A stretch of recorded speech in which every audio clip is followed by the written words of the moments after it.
सियासत का समुंदर हो और लहरें न उठे, ये कैसे हो सकता है। दिल्ली के चुनावी समर में इस बार ऐसा तूफान आया कि बड़े बड़े जहाज डगमगा गए और इसी तूफान में चिराग पासवान की नाव भी हिचकोले खा गई। लेकिन सवाल यह है, क्या वाकई चिराग की राजनीति खत्म हो गई या फिर बस एक नए सफर की शुरुआत है। नमस्कार दोस्तों, स्वागत है आप सभी का राजनीति की रौनक चैनल पर।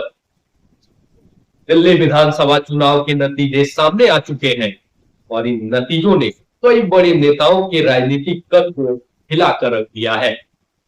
जी हाँ, बीजेपी की आंधी में न सिर्फ आम आदमी पार्टी का किला ढह गया, बल्कि चिराग पासवान की सियासी नया भी हिचकोले खाने लगी।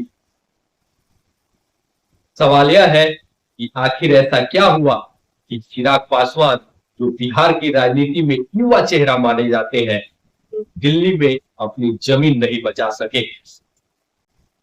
जरा फ्लैशबैक में चलते हैं। चिराग पासवान, जो कभी बिहार में अपने पिता रामविलास पासवान की विरासत संभालने की कोशिश कर रहे थे, उन्होंने दिल्ली में भी अपनी किस्मत आजमाई, लेकिन यहाँ पर सियासत के सिकंदरों के बीच उनकी रणनीति काम नहीं आई। नतीजा, बीजेपी की लहर इतनी तेज थी कि चिराग की नाव बीच मझधार में ही डूब गई। तो चिराग पासवान के हार के तीन बड़े कारण क्या रहे होंगे। पहला जो कारण रहा होगा वो होगा मोदी लहर के आगे सब फेल। जी हाँ, दिल्ली चुनाव में बीजेपी ने पूरी ताकत झोंक दी थी। बैजयंत जय पांडा की चुनावी रणनीति और अमित शाह की माइक्रो मैनेजमेंट स्टाइल ने पूरे समीकरण को बदल कर रख दिया। मोदी लहर इतनी तेज थी कि न सिर्फ आप बल्कि दूसरी क्षेत्रीय पार्टियों को भी उभरने का मौका नहीं मिला। जो दूसरा सबसे बड़ा कारण रहा होगा वो क्षेत्रीय पहचान की चुनौती। जी हाँ, चिराग पासवान की बिहार की राजनीति में एक जाना पहचाना नाम है, लेकिन दिल्ली में उनकी पहचान इतनी मजबूत नहीं थी। आप जनता को उनसे वह महसूस नहीं हुआ अरविंद केजरीवाल या बीजेपी के नेताओं से होता आया है। वहीं तीसरे कारण की बात करें तो चुनावी रणनीति में चूक। जी हाँ, चिराग पासवान की पार्टी ने दिल्ली में प्रचार जरूर किया, लेकिन मुद्दों को लेकर कोई ठोस रणनीति नहीं दिखी। बीजेपी और आप जहां एक दूसरे पर हमला कर रहे थे, वहीं चिराग पासवान की पार्टी की स्थिति असमंजस भरी रही। इस वजह से उनके उम्मीदवार भी जनता को रिझाने में असफल रहे।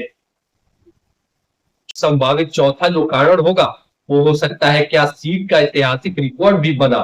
चिराग पासवान की हार का कारण ये भी रहा होगा। जी हाँ, जुड़ने का तरीका, लेकिन कहानी यही खत्म नहीं होती। चिराग पासवान की हार के पीछे सिर्फ बीजेपी की आंधी या उनकी खुद की रणनीतिक गलतियां ही वजह नहीं थी, एक और बड़ा कारण था जिसे लोग अक्सर नजरअंदाज कर देते हैं।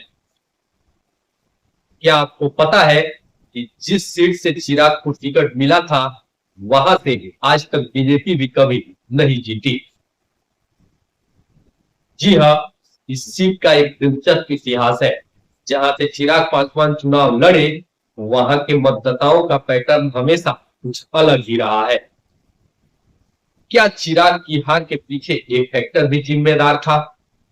लेकिन अब बड़ा सवाल, क्या चिराग पासवान इस हार से सीट लेकर अपनी राजनीति में बदलाव करेंगे? क्या बिहार की तरह दिल्ली में भी अपनी मजबूत पकड़ बना पाएंगे या फिर दिल्ली की राजनीति उनके लिए एक सीट बनकर रह जाएगी? क्या आपको लगता है कि चिराग पासवान की हार महज एक संयोग थी या फिर उनकी रणनीति में कोई बड़ी खामी थी? अपने विचार हमें कमेंट्स में जरूर बताएं और ऐसी ही दमदार विश्लेषण के लिए जुड़े रहिए राजनीतिक रौनक के साथ। धन्यवाद। जय हिंद, जय भारत।